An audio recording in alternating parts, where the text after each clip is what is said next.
Bienvenue dans le podcast à contre-courant, le podcast des mères audacieuses, le rendez-vous inspirant qui met en lumière des femmes et des hommes qui ont choisi de redéfinir leur trajectoire, de créer leur propre voie et de conquérir leur indépendance.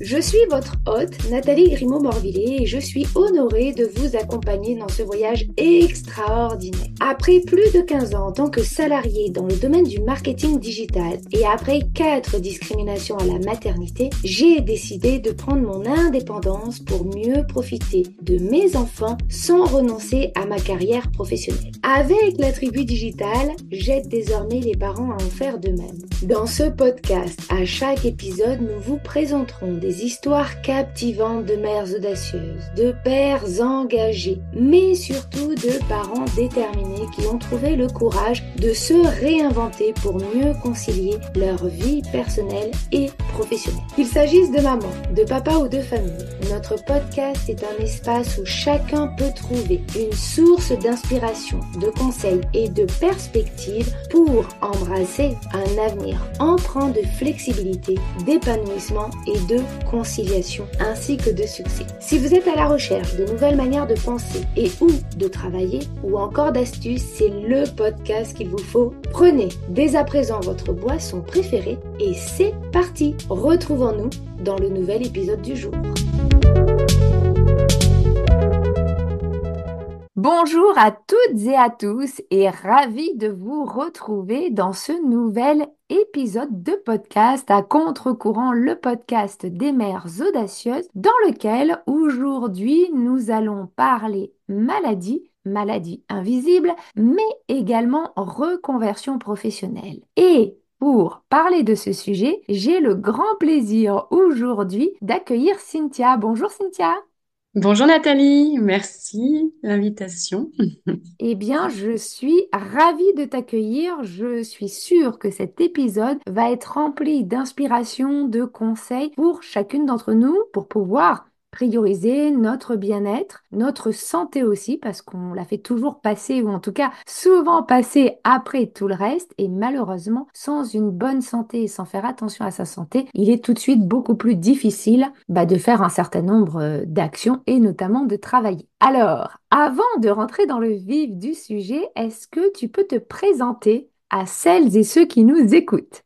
Tout à fait. Alors bonjour, moi je suis Cynthia Dumont, j'ai 43 ans, je suis maman d'une petite chouquette depuis 4 ans et j'ai un deuxième bébé depuis novembre 2022. C'est mon entreprise, voilà, qui s'appelle Valkytrie. Voilà, dans les grandes lignes, je suis home organizer, j'apaise le cœur des maisons pour apporter le bien-être intérieur chez les personnes qui ont besoin d'aide pour le tri, le désencombrement, le rangement et optimiser les espaces. Voilà. Bon, on va y revenir justement puisque cette nouvelle activité, c'est une activité de cœur, mais aussi Oui. que tu as mise en place par rapport justement Mm. à une maladie non visible, mais qui t'handicapait en tout cas au quotidien. Alors, est-ce que tu peux du coup revenir un petit peu? Tu nous as dit combien d'enfants tu avais, à peu près quel âge elle avait, mais est-ce que tu peux revenir un petit peu sur ce sujet?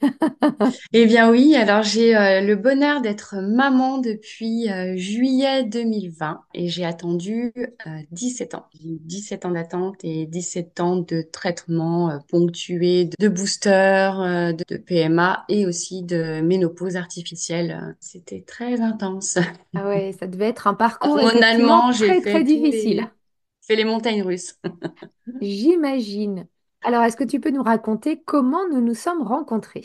Alors, je t'ai rencontré, moi, sur les réseaux sociaux et j'ai voulu suivre ta formation, la tribu digitale, en 2020. J'ai été dans l'édition des glaçons. D'ailleurs, si les glaçons m'écoutent, eh bien, je leur fais des petits bisous. Et oui, Bien des petits joué. coucous Des effectivement petits aux coucou à anciennes mamans glaçons qui se toutes les filles. reconnaîtront. Ouais, c'était vraiment de chouettes rencontres. Je suis encore en lien avec pas mal. Je cherchais ma voie et j'avais envie de travailler depuis chez moi. Et du coup, j'ai trouvé ta formation idéale pour un démarrage. Voilà, une nouvelle vie. Voilà. Non. Exactement. Si tu étais une femme à impact connue, qui serais-tu? Mais surtout pourquoi? Alors, à impact connu, j'ai pas de nom comme ça. Alors, je pourrais dire Simone Veil, mais en fait, j'essaie déjà d'être moi-même et d'être connue et reconnue. Après, au plus près, et déjà pas mal reconnue, bah, il y a toi et la Fée du Tri, mes deux formatrices de cœur. Et j'aspire à avoir une belle renommée comme vous, oui. Oh, ben, c'est Et surtout, gentil. m'éclater dans ma vie de famille, arriver à tout bien concilier, ma vie de famille, ma vie d'entrepreneur, de chef d'entreprise. Voilà, je tiens le bon bout, mais j'en suis quand même aux prémices, donc il y a encore un petit chemin, un bon petit chemin à faire pour vous Bon, ressembler. ben, merci en tout cas pour Bah, je vous en prie, pour c'est cette sincère. mention. Alors, on va rentrer justement dans le vif du sujet, et c'est un peu l'objet hein, de cet épisode. Est-ce que tu peux nous parler justement de cette maladie invisible que tu as et qui t'a finalement amené à te reconvertir pour pouvoir trouver un rythme un petit peu plus en adéquation avec tes besoins personnels? Tout à fait. J'en ai deux. Donc, en fait, la première, elle a été déclarée en 2006, quand j'essayais déjà depuis 3 ans d'être maman. J'ai dû aller aux urgences et j'ai appris après une opération que j'étais atteinte d'endométriose. Donc voilà, ça faisait déjà 3 ans que j'essayais, mais bon, en me disant c'est normal, la pilule, etc. Donc, je me suis pas trop formalisée. Puis, en fait, le diagnostic tombe et du coup, je dois être ménopausée. J'ai fait presque 3 ans de ménopause artificielle intense et forte en dosage, avec tous les inconvénients, etc. Et en 2017, donc bon bah là, régulièrement depuis 2006, depuis l'endométriose, le diagnostic, j'ai des suivis réguliers. Et en 2017, j'ai été diagnostiquée pour une fibromyalgie. Mhm. Donc là, c'est des douleurs au quotidien. Autant l'endométriose, c'est des douleurs intenses, violentes, mais ponctuelles. Mais la fibromyalgie, c'est continu et c'est quotidien. Un jour, tu comprends pas pourquoi, tu as mal au genou. Ou bah, tu compenses certainement aussi de l'autre côté, donc tu as mal au deuxième genou. Mhm. Et en fait, c'est fait boule de neige. Et là, bah, ça fait par exemple 4 mois que j'ai une sciatique. Donc, Ouais. c'est au quotidien, c'est usant. Donc, quand le diagnostic est tombé en 2017, j'ai commencé le deuil de la maternité. Je me suis dit, en fait, c'est trop difficile au quotidien de gérer mes douleurs. Si en plus, il faut que je gère un petit bout qui dépend complètement de moi, H24. En 2017, je m'en sentais pas capable. Enfin, plus, en fait. Mhm. Les traitements hormonaux n'ont fait qu'accentuer mes problèmes de fibromyalgie. Donc, j'ai commencé le deuil. Je serai une maman autrement. Enfin, je suis en tout cas une super tata pour tous les enfants qui m'entourent. Voilà. J'essayais de trouver comment me réaliser autrement. Et c'est Voilà. vrai que la fibromyalgie, alors on a plusieurs membres hein, dans notre communauté qui sont malheureusement qui sont atteintes de cette maladie. De l'extérieur, tout va bien. En fait, on Ah vous oui. voit comme ça, donc on ne Mm. comprend pas. Et la plupart des gens, en fait, ne comprennent pas, pensent que c'est le fait d'être fatigué, que C'est ça. c'est des C'est dans la douleurs tête. mentales qui n'existent pas, que en Mm. fait vous êtes fainéante, C'est etc., ça. etc. Mm. Alors qu'en réalité, c'est extrêmement difficile Mm. de vivre au quotidien avec des douleurs Ouais, qui sont non-stop et qui c'est quasiment ça. n'arrêtent jamais. Là, je suis en train de me féliciter, quoi. Depuis 4 mois, j'ai continué à travailler.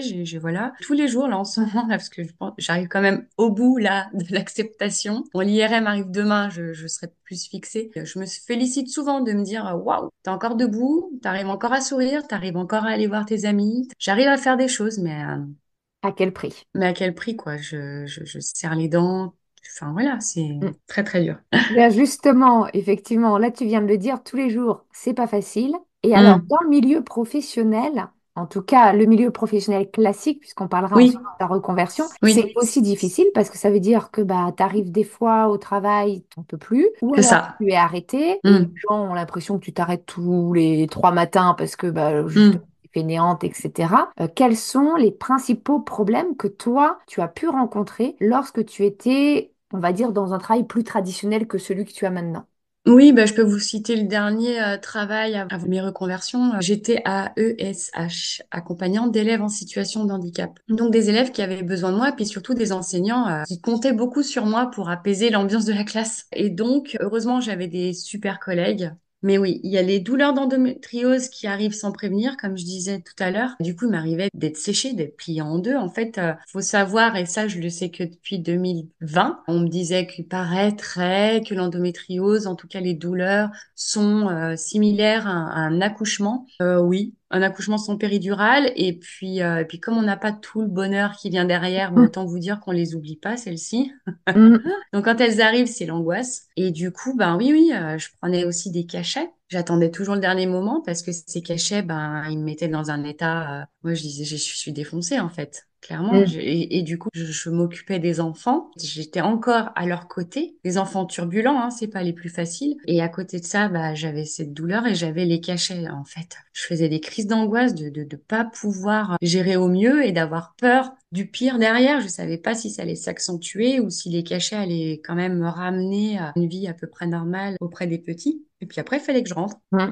La plupart du temps, ça m'arrivait pas à 4h30. Donc, ça m'arrivait pendant l'école. Et du coup, quand le cachet faisait effet, je pouvais prétendre rentrer un peu plus sereinement. Et voilà. Et donc, l'inconvénient aussi, c'est d'avoir à partir n'importe quand. Du coup, même si tu as fait t'as 3 quarts de la journée, tu perds quand même des sorties exceptionnelles. Des fois, ça passait. Mais la plupart du temps, je perdais une journée de boulot, quoi. Une journée de salaire, en fait. Mm. Donc il y avait ça, et puis il y avait après tous les traitements et les accompagnements aussi à la PMA, tous les rendez-vous médicaux pour lesquels il fallait demander à partir plus tôt ou à arriver plus tard, quémander en fait. Ouais. Quémander et culpabiliser de ne pas être là tout le temps pour l'enfant, pour l'équipe, voilà, et se rendre compte que finalement, tu as l'impression qu'ils sont tous dans l'entraide, dans la compassion, et puis tu as quand même la direction au-dessus qui te squeeze Éthique. des journées alors que tu as fait au mieux pour placer tes rendez-vous soit en fin de journée, soit très tôt le matin pour arriver 1 heure, 2 heures à la bourre, quoi, parce que les rendez-vous, ils sont pas dans ma campagne, ils sont à 1h30 de chez moi.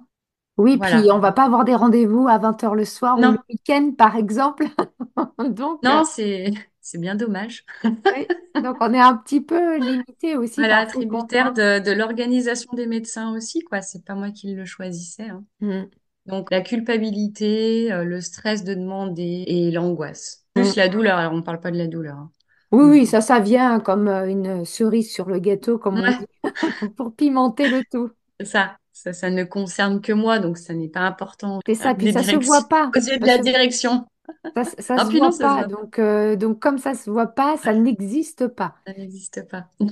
Bon, en tout cas, merci beaucoup pour ce partage intime. Donc, tu as décidé en 2020-2021 de te reconvertir professionnellement. Comment tu as pris cette décision de changer de voie? Et puis surtout, qu'est-ce qui t'a fait dire, bon, là, ça y est, stop, je passe à l'action, j'y vais et j'essaye de travailler un petit peu différemment pour que ça convienne aussi mieux à mes besoins personnels. Quand je suis tombée enceinte, en fait. Alors, c'était en 2019. Donc moi, j'avais fait le deuil, entre guillemets, je pense. Je pensais avoir fait le deuil.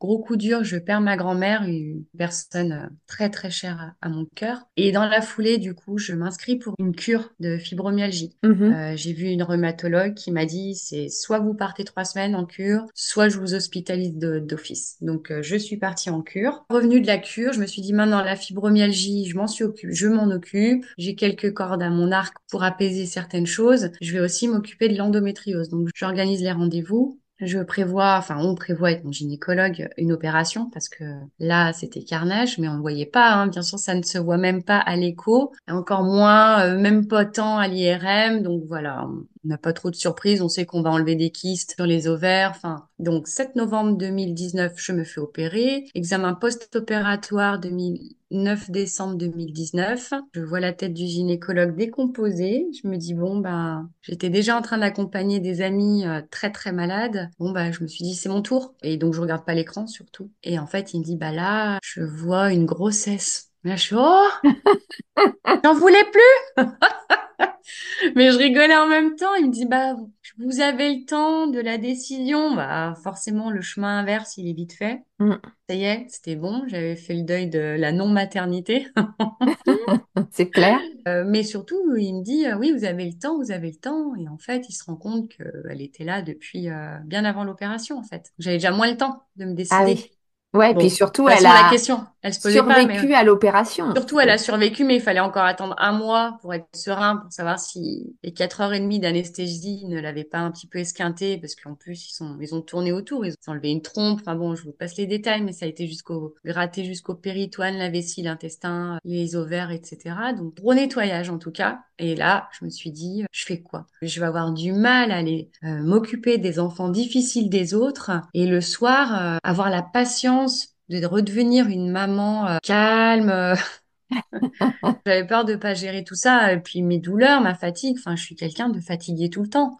Mm, mm. Mais du coup, je suis un bulldozer. C'est que tant que je suis debout, je tape dedans. Il y a bien des journées où je suis obligée de m'effondrer. À ESH, ce qui était bien, c'est que j'avais mes mercredis pour m'effondrer dans le canapé et les vacances scolaires. Alors Ouais. c'est sûr, je gagnais pas ma vie non plus. C'était pas mirobolant, mais je faisais un métier passion quand même, faut le dire. J'ai découvert ça et je me suis régalée. Mais là maintenant, j'allais devenir maman. Enfin, je savais que j'allais pas pouvoir gérer les enfants des autres compliqués et la mienne. J'ai réfléchi, j'ai cherché un métier depuis chez moi et je t'ai trouvé. Donc j'ai commencé la formation et j'ai commencé à créer des posts, même pour les amis. J'ai une amie qui a une yourte dans le village, donc je commence à communiquer et tout. Des amis qui ont un magasin de CBD, donc j'ai commencé un petit peu à travailler pendant la formation aussi. Je pratiquais et ensuite repositionnement en fait. J'aime bien la création de ce métier, etc. Mais moi j'ai besoin de travailler avec mes mains, j'ai besoin de contact, j'ai besoin d'aller dehors. Et en fait, je me suis demandé, enfin, qu'est-ce que je pouvais faire, Puis je savais que je m'y prenais un peu mal dans mon raisonnement. Et là, je me suis dit, qu'est-ce que t'aimes faire? Et en fait, c'est là où je me suis dit, mais j'aime ranger, bah super, bah génial. On fait quoi?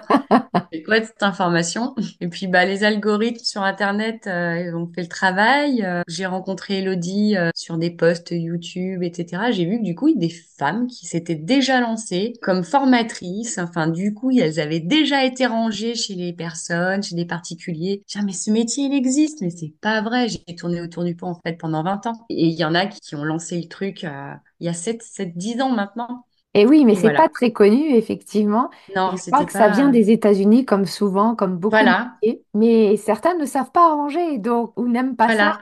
voilà. Ouais.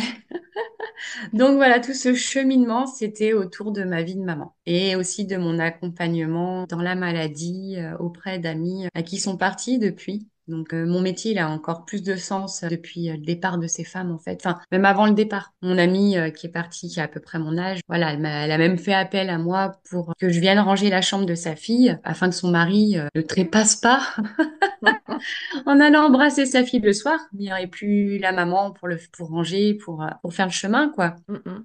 Et puis j'ai accompagné aussi la fille d'une autre amie partie pour désencombrer la maison. Ouais. Voilà, faire le choix de pas tout garder non plus et ainsi de suite. Enfin voilà. Et mon chemin de vie, il est là. Je suis hyper alignée avec ce métier-là. En tout Voilà. cas, ça se ressent. Merci beaucoup. Est-ce que tu peux justement, alors, tu nous as dit que ton métier aujourd'hui il te passionne, mais est-ce que tu peux nous dire en quoi cette nouvelle voie professionnelle finalement t'aide à mieux vivre aujourd'hui par rapport à quand tu avais un poste plus traditionnel? Alors déjà, sans parler du métier passion, donc qui me conforte tous les jours dans mes choix, je m'organise comme je veux. Donc ma puce, je la récupère le lundi midi parce que là c'est une plaie pour elle, elle est à la cantine et ça me fait mal au cœur. Là, je peux pas la récupérer tous les jours, sinon là je bosse vraiment pas suffisamment. L'année dernière, j'avais même pu m'arranger, c'était sa première année de maternelle, donc je la récupérais une fois par semaine, mais elle mangeait que 2 fois. Enfin bref, je m'étais arrangée avec les grands-parents. Je la récupère le soir à 4h30 quand elle arrive dans le village avec son petit bus. On goûte ensemble. J'ai mes mercredis. Mm. Après, si j'ai des missions, je m'adapte aux clients quand même. Mais avec mon conjoint, on est tous les deux à notre compte. Et en fait, c'est pour tout ça qu'on veut rester à notre compte. C'est pour être ensemble les mercredis parce que les week-ends, c'est souvent la famille, les amis. On est vraiment happés dans une vie sociale. Alors que le mercredi, bah, il y en a beaucoup qui bossent. Donc finalement, on se Ouais. retrouve plus à avoir des temps de qualité en famille, quoi, tous les trois. Je suis quand même pas tous les jours sur le terrain, hein. Donc j'ai beaucoup de travail de community management. Donc ça, je le fais depuis mon canapé. Eh oui, effectivement. Donc il y a des journées où je suis allongée et voilà, et je me repose, je repose mon corps et j'organise l'emploi du temps en fonction de ça. Il faut que je fasse un peu de marche, il faut que je m'étire, que je fasse un peu de cohérence cardiaque. Donc j'essaie de ritualiser un petit peu tout ça. Donc je suis encore pas fortiche dans la ritualisation de moments bons pour moi, mais ça va arriver le fait de travailler que pour moi, c'est beaucoup plus simple. Eh bien oui, parce que comme tu es Hmm, ta propre patronne, finalement, tu fais ton propre emploi du temps. c'est ça. Alors après, il faut te responsabiliser sur tes temps dits pour toi Je fais plus et de pas te temps dire boulot que plus de temps tard, pour moi, mais c'est ça. Et pas se dire bah, plus tard, on verra plus ouais, tard. Et puis les jours ou les heures passent et le plus tard bah, n'arrive pas. n'arrive pas. Et effectivement, il y a quand même une organisation qui est complètement différente et surtout, tu n'as pas les contraintes des autres, les C'est contraintes ça. d'un manager, d'une entreprise. Tu n'as pas besoin de te déplacer, d'être sur site quelque part. Alors, Mm, quand tu fais tes prestations, mais comme tu disais, c'est pas tous les jours. mm. Donc, tu peux Voilà, organiser complètement ton emploi du temps. C'est ça, c'est appeler le kiné. Il me dit, vous pouvez venir aujourd'hui à midi. Si j'ai pas de rendez-vous en visio ou en présentiel, je prends ma voiture et je vais chez le kiné. Enfin, maintenant, les rendez-vous, ils dépendent que de moi et de mon emploi du temps. Et j'ai plus rien à demander à personne, quoi. Et Exactement. ça n'a pas de prix. Exactement, c'est vrai. Bon, merci en tout cas pour ce partage. Est-ce que tu aurais quelques conseils à partager avec celles et ceux qui nous écoutent et qui ont peut-être aussi d'ailleurs une maladie invisible qui les handicape au quotidien ou alors un proche qui pourrait être aussi dans cette situation? Mm. Eh bien, pour ceux et celles qui vivent avec une maladie chronique, handicapante, douloureuse, mais invisible, vous n'êtes pas fous. Sinon, ce n'est pas dans la tête. Écoutez-vous, écoutez vos ressentis, écoutez votre corps. Éloignez-vous des personnes qui pensent le contraire. Si derrière, c'est pour m'entendre me faire critiquer, que j'ai toujours un pet de travers, etc., c'est que ce ne sont pas des amis. Mm. Et puis, alors, un autre conseil, essayez de ne pas devenir dépendant à tous ces opiacés. Moi, j'avais une pharmacie, c'était opium, codéine, morphine. J'en ai très peu pris parce que bah, les effets secondaires, j'aimais pas trop, hein, parce que j'allais travailler en plus à l'époque à l'extérieur, donc fallait en plus que je ramène ma voiture. Mais on peut vite, vite devenir dépendant parce que ça agit nickel. Par contre, la réflexion, elle est plus là non plus, mais c'est plus grave parce qu'on n'a plus mal. Mais ça Mm. endort tous les neurones, là, fou, la douleur s'en va, mais fou, il y a tout qui s'éteint. Et c'est chouette quand on souffre tout le temps. Là, bah, je serre les dents, je prends rien, sauf un peu de CBD et ibuprofène quand je serre trop les dents. Et pour l'instant, l'ibuprofène agit encore. Et surtout aussi, évitez de vous flageller parce que vous n'arrivez pas à suivre les conseils de votre entourage. Les super conseils quand ça fait 15 ans qu'on essaye de faire un gamin et que ça vient pas. Ouais. Mais lâche prise, j'en connais. Ils sont partis, ils ont pris l'avion, ils sont partis en voyage, c'est venu. Faut que tu lâches. Allez, c'est bon. Tu connais juste pas la situation parce qu'un lâcher prise est impossible quand on est en plein dans les traitements ou dans la douleur ou on a rendez-vous le matin avec le gynéco, le soir avec la piqûre et ainsi de suite. Et tous les 2 matins, on refait des rendez-vous gynécologiques. Enfin, c'est le lâcher prise, c'est pas entendable en fait. Donc, au lieu de vous énerver contre, juste essayez de faire un... Ça survole. Vous êtes Et oui, gentil. parce que c'est vrai que souvent les gens vont essayer de donner des Bien conseils sûr, mais c'est toujours en, bienveillant, hein, voilà, en toute mais c'est bienveillance, hyper mais on le agaçant en fait. reçoit pas. Surtout quand on l'a pas demandé, on le reçoit pas Ah, forcément en toute bienveillance. On se dit, mais de ouais, quoi il se mêle? Il connaît pas la situation, ça lui est pas arrivé, il sait pas quelle est la voilà. Et problématique puis, derrière. puis ils n'ont pas tous les tenants, les aboutissants, c'est bien. Je sais que moi, c'est arrivé finalement comme ça, Mm. mais au moment où on me l'a conseillé, c'était juste pas possible. Donc voilà. Ou alors, ouais, un conseil, bah, abstenez-vous aussi les autres d'avoir des conseils comme ça. Non sollicité. Non sollicité, voilà. C'était très bien formulé. Exactement. C'est vrai que ça aussi, ça peut être un beau conseil pour ceux qui n'ont pas de problématique particulière, de ne Voilà, pas donner de conseils sur des situations qu'ils ne connaissent pas et surtout des conseils qui n'ont pas été sollicités. tout à Bon, fait. merci beaucoup en tout cas pour ce moment. J'espère que ça permettra à certaines et à certains de se sentir peut-être un peu moins seuls dans ce type Mm, de situation parce que c'est vrai que comme on est sur des maladies invisibles, bah, les gens maintenant commencent à en parler mais quand même pas tant que ça et qu'au quotidien on a peut-être l'impression aussi de pas être compris, d'être fou ou folle comme tu le disais. mm. Alors, pour finir cette interview, est-ce que tu aurais justement sur tout ton parcours de reconversion professionnelle, est-ce que tu aurais une petite anecdote ou un moment particulier à nous partager en lien avec le sujet du jour? Donc maintenant, je suis home organizer, donc professionnelle de l'organisation. J'arrive chez des personnes que je ne connais pas, avec toutes leurs problématiques, leurs soucis de santé également. Donc première cliente, une grosse migraineuse. Donc je ne peux que la comprendre à 200% parce que dû à la fibromyalgie, les cervicales sont toujours endolories et moi, ça me monte toujours dans la tête, les douleurs après. Et voilà. Et première cliente, on se retrouve sur le lit et c'est elle qui se fait la réflexion et me dit, ah, c'est dingue, il y a 10 minutes de ça, je vous connaissais pas. Maintenant, on est sur le lit en train de plier mes culottes et je vous parle de mes problèmes de santé et de toute ma vie. Et je trouve que ça représente bien mon métier au quotidien. C'est plus que du rangement, c'est de l'écoute, c'est de la compréhension, c'est de la bienveillance, de l'accompagnement et c'est tout ça que j'adore faire. Et moi aussi, je me livre et j'ai pas honte de dire moi aussi, je galère. mais comment vous faites pour bosser? Mais en fait, faites-moi bosser parce que c'est quand je travaille que je vais mieux. Parce que mon métier, quand je suis en mission, déjà, il me met en joie. Et en plus, de réfléchir au meilleur rangement, comprendre comment l'autre vit pour optimiser ses déplacements, etc., etc., dans son quotidien, faciliter leur quotidien, en fait, ça me met dans un état de méditation. Et du coup, je n'entends plus mon corps. Il souffre, hein, on est bien d'accord, hein, ça va pas partir du jour au lendemain. Travailler, faire ce métier-là me soulage. Et alors, je fais toujours des super belles rencontres. Alors en plus, j'ai tellement de la chance, quoi. Donc voilà, on se retrouve dans un lit, à plier des culottes, recycler de la lingerie. Enfin, voilà, c'est un exemple. Mais voilà, c'était la première rencontre dans mon travail, dans mon nouveau travail d'entrepreneur. Et oui, et c'est vrai qu'en plus, tu rentres chez les gens, donc tu rentres quelque part dans leur intimité. Ah, complètement. Effectivement, c'est un peu normal finalement qu'ils se livrent Mm. parce que ils vont te raconter que telle histoire, enfin tel meuble ou C'est telle ça, manière de ranger, ça vient de la grand-mère ou c'est je ne ça. sais quoi. Et finalement, naturellement, tu te retrouves très vite à parler comme Ah, si bah, tu moi, je suis dans la famille hein, après. Hein. Oula. étais ça. Je suis la cousine, la copine.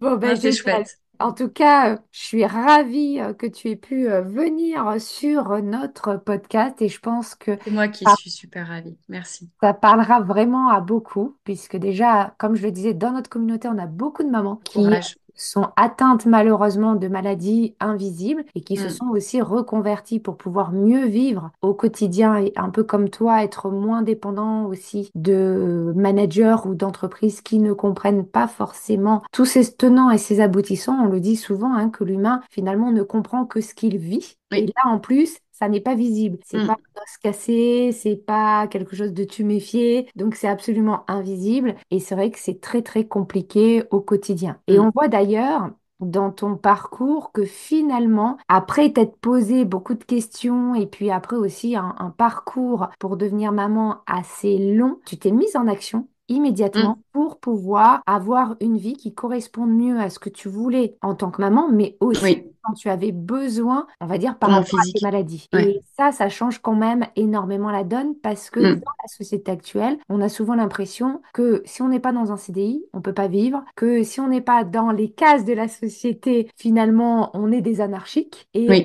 réalité, pas du tout. On peut très bien vivre d'une activité d'entrepreneur qui va s'adapter aussi à nos besoins personnels. Et puis, on n'est pas des fous parce que on n'est pas dans la case dans laquelle la société voudrait nous mettre. En tout cas, merci beaucoup de Merci à nous toi. avoir partagé un bout de ton histoire, un bout de Avec plaisir. ton histoire en plus difficile, pas facile, et j'espère que pour toutes celles et ceux qui nous écouteront, bah, que cette histoire vous aura inspiré, vous aura montré aussi d'autres voies, d'autres possibilités, et que vous serez nombreux et nombreuses à liker, commenter ou tout simplement à partager cet épisode de podcast à quelqu'un dans votre entourage qui pourrait en avoir besoin. Que je devienne une femme impactante et connue.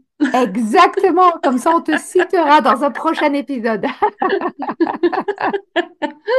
Donc, merci encore à toutes et à tous de nous avoir écoutés. Je vous retrouve d'ici quelques jours pour un nouvel épisode de Mum Tips. Et d'ici là, n'hésitez pas à nous encourager à continuer grâce à vos commentaires, vos emails, vos likes. C'est toujours un vrai plaisir pour moi de continuer à vous découvrir, de continuer à découvrir vos commentaires et à y répondre. Je vous souhaite à toutes et à tous une très belle journée, après-midi ou soirée. Prenez soin de vous et à très vite.